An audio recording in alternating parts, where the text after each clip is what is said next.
2024వ సంవత్సరంలో అందరూ సుఖ సంతోషాలతో జీవించాలని కాకినాడ రూరల్ తెలుగుదేశం పార్టీ నాయకులు మాజీ ఎంపీపీ వాసిరెడ్డి యేసుదాసు ఆకాంక్షించారు. కాకినాడ రూరల్ మండలం తెలుగుదేశం పార్టీ నాయకులు మాజీ ఎంపీపీ వాసిరెడ్డి యేసుదాసు ఆధ్వర్యంలో నూతన సంవత్సర ఆగమనాన్ని పురస్కరించుకొని కాకినాడ రూరల్ మండలం తిమ్మాపురం గ్రామంలో గల రాష్ట్ర శాసన మండలి ప్రతిపక్ష నేత యనమల రామకృష్ణుడు క్యాంపు కార్యాలయంలో యనమల రామకృష్ణుడును గజమాలతో సత్కరించి నూతన సంవత్సర శుభాకాంక్షలు తెలియజేశారు. ఈ కార్యక్రమంలో రూరల్ టీడీపీ నాయకులు కార్యకర్తలు పాల్గొన్నారు. అనంతరం కాకినాడ రమణయ్యపేటలో గల వాసిరెడ్డి యేసుదాసు స్వగృహం వద్ద నూతన సంవత్సర వేడుకలు ఘనంగా నిర్వహించారు. కాకినాడ రూరల్ టీడీపీ నాయకులు కార్యకర్తలు కాపు సద్భావనా సంఘం ప్రతినిధులు కాపు నాయకులు వాసిరెడ్డి యేసుదాసును కలిసి నూతన సంవత్సర శుభాకాంక్షలు తెలియజేశారు.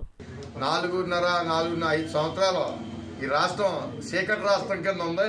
ఎందుకంటే అందరికీ తెలుసు, అన్ని వర్గాలు కూడా చాలా ఇబ్బంది పడి ఈ రాష్ట్రంలో జీవిస్తూ ఉన్నారు. పారిశ్రామికవేత్తలు కానీ, రైతులు కానీ, మహిళలు కానీ, యువకులు కానీ అందరూ అన్ని వర్గాలని కూడా పాడు చేసింది ప్రభుత్వం. తప్పకుండా మంచి పాలన అందియాలని, ప్రజలందరూ కూడా సుఖ సంతోషంతో ఉండాలని, అదేవిధంగా కాకినాడ రూరల్ నియోజకవర్గ ప్రజలకి సంక్రాంతి నూతన సంవత్సరం శుభాకాంక్షలు తెలియజేస్తా ఉన్నాను.